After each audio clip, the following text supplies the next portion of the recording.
শুভ সকাল বন্ধুরা।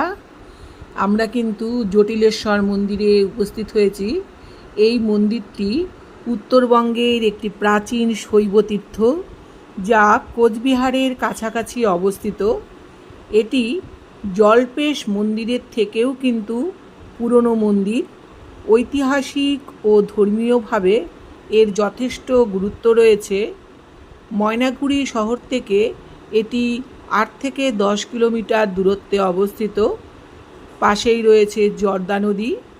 আর এই মন্দির চত্বরেই কিন্তু একটা সুন্দর শান বাঁধানো পুকুর ঘাট রয়েছে।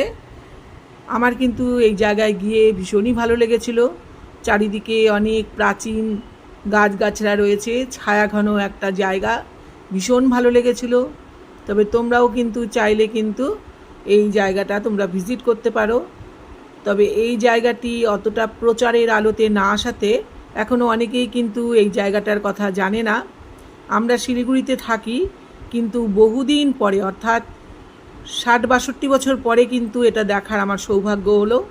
তোমরাও যদি চাও এখানে এসে একদিনের জন্য ঘুরে যেতে পারো। আমার মনে হয় ভীষণই ভালো লাগবে। এ নিয়ে আমি একটা ভিডিও বানালাম, আমার চ্যানেলে রয়েছে, তোমরা চাইলে পুরো ভিডিওটা দেখে নিতে পারো।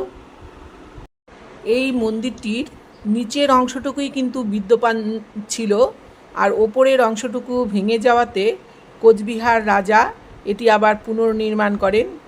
কিন্তু যেটুকু আছে সেটুকুও দেখতে আমার তো ভীষণই ভালো লেগেছে। আমার মনে হয় তোমাদেরও ভালো লাগবে। চারিপাশে এত সুন্দর গাছগুলো দেখলেই বোঝা যায় যে খুব পুরনো। তোমরা ভালো থেকো, সুস্থ থেকো, টাটা।